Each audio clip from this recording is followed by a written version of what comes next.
My beautiful bitches, it's me, Fiona St. James, and welcome to another episode of Fiona's Coffee Talks. And as always, I like to start off every day with a fresh, hot, black cup of coffee.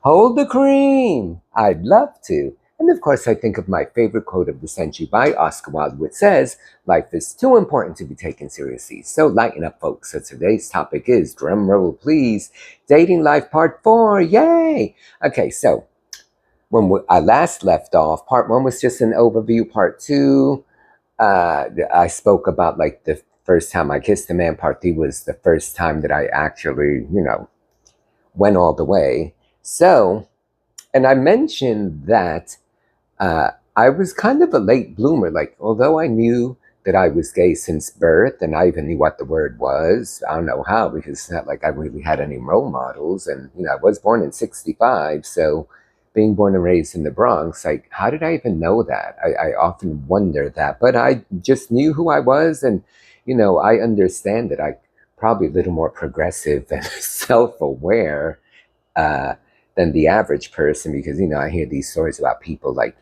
coming out or not knowing or not realizing. So whenever maybe they did know, but they just ignored it, or because of society, didn't come to terms with it till later on. Case in point, National Coming Out Day. Well, honey, I was never in. So I guess the whole point of this video was, after that, when that finally happened, I how do I put this? I guess I made up for lost time, because then I was like, oh my God, yes, like, finally there was the outlet for me to do it, because it's not like I had a lot of opportunity, being in the Bronx. But then, I was doing community theater, so I was having my share of like, fooling around and all of that. But then it wasn't until really the age of 18 when the full shebang, no pun intended, happened.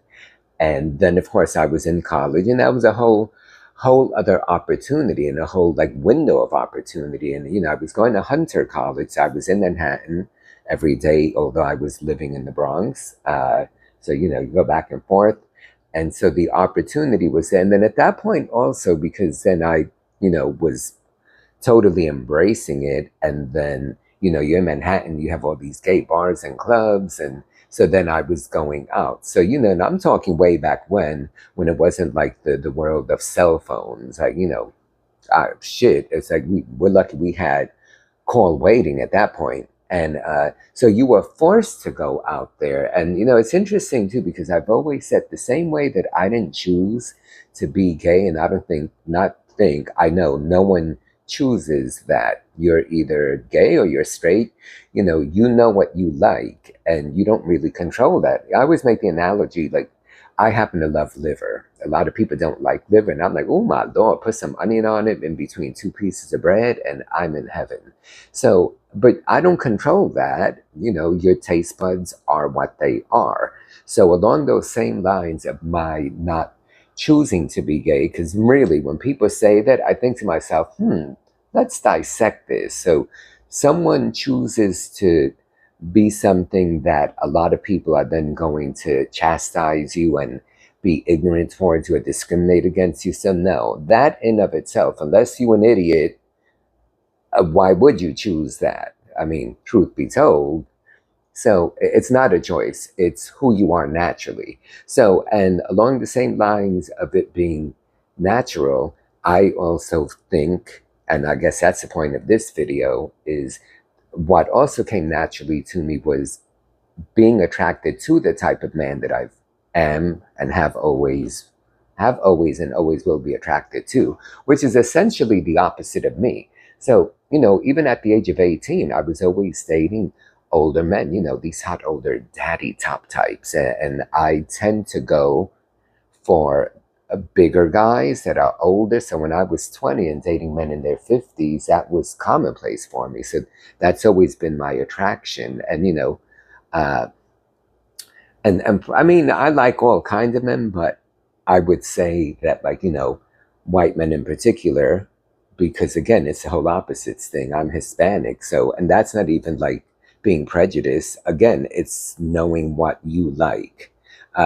So, and I definitely, made up for lost time. Let's just put it that way. And I've embraced that. And you know, if you saw my sex worker series that I did, you know, I've always said that everyone is a sexual being. Everyone has a libido. So it's a matter of like how comfortable you are embracing it.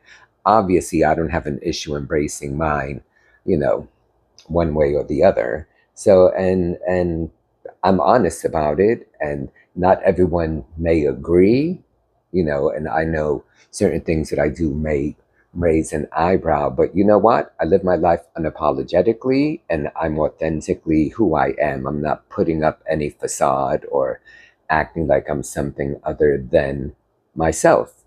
So, anyway, but I guess the moral of this story is that I've always known who I've been, that I've been gay, and I've always been attracted to a specific type of man. And to date, I still am. Now, look, even though I'm 60, uh, I'm told that I look young for my age, and that's still what I'm attracted to. Older, bigger, top men. And, you know, considering that I'm like barely 5'5", 140, most women are bigger than me, so that's not a very difficult thing to have happen. Anyway, so don't forget, subscribe if you have not, thumbs up. Follow all of my other social media, which is Fiona St. James. The Saint is not spelled out. It's ST, no period after that. And as always, I love doing these videos, and I love that you guys are here with me. All right, till the next one. Oh, and P.S. Today is Sunday, June 22nd, I think.